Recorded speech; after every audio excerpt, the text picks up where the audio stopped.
La peur est une réaction et le courage une décision. Auteur inconnu. Bienvenue dans ces petites questions du jour, être debout sur le thème du relèvement. La question du jour, comment savoir si je projette mes peurs sur autrui? Alors je suis Didier Magne, je suis écoutant psychologique en relation d'aide et formateur en coaching. Et j'aimerais réfléchir là-dessus, comment savoir si je projette mes peurs sur autrui. La peur de l'autre dans le couple, dans l'équipe, dans la foule. La peur entraîne la peur, bien sûr, fait grossir la peur.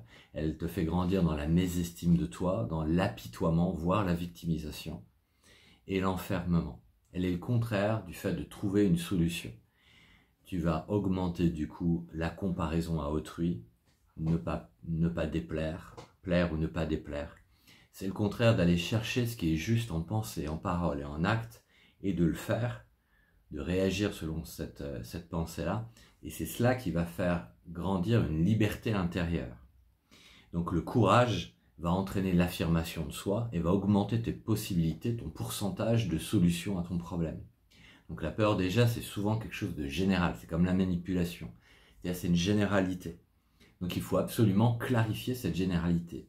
J'ai peur du noir, oui d'accord, tu as peur de tout dans le noir, non j'ai peur de ce qu'il y a sous le lit dans le noir, d'accord. Tu as peur de tout ce qu'il y a sous le lit dans le noir, ben non, parce qu'il y a des choses, je sais que je les ai placées, mais il y a des choses que je ne connais pas. D'accord, donc tu as peur du vide sous ton lit, là où il n'y a pas des choses rangées. Et ben du coup, là on peut peut-être trouver une solution plus particulière, plus précise, qui va du coup amoindrir tes peurs, préciser ta peur, et tu vas pouvoir du coup y répondre pragmatiquement. Alors je vous propose 3 pistes un petit peu là-dessus. D'abord, bien sûr, regarde la poutre dans ton œil avant de regarder la paille dans l'œil du voisin.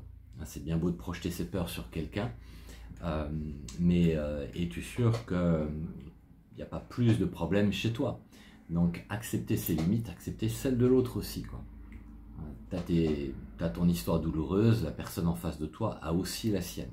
Ce qui ne veut pas dire se laisser faire, ce qui veut dire essayer de comprendre.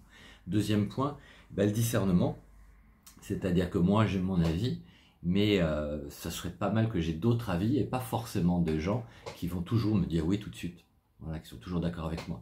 Mais aller voir des gens différents et leur demander un petit peu, tiens, voilà, comment est-ce qu'ils voient telle personne ou telle situation pour me donner un éclairage autre, quoi. Ça va être important.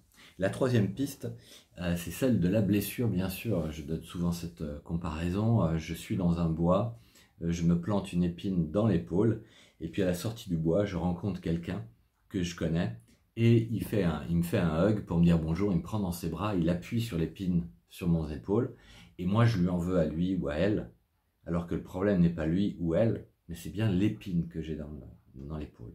Quand j'étais tout petit, jusqu'à 12 ans, et bien voilà, est-ce qu'il y a eu des blessures particulières dans ma relation avec papa, avec maman? C'est pas forcément des choses hyper fortes, mais il y a peut-être des choses qui sont passées à l'école, avec mes frères et sœurs, mes cousins, cousines, ma famille, des membres de ma famille, qui ont généré chez l'enfant que j'étais une manière de penser, de se penser, de voir le monde, de voir les autres, qui m'ont petit à petit attiré vers la peur de l'autre, le fait de fuir, le fait de victimiser, etc. Plein de choses.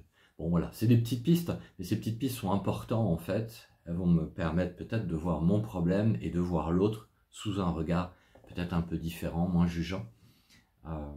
Voilà, en tout cas trouver des solutions. À bientôt.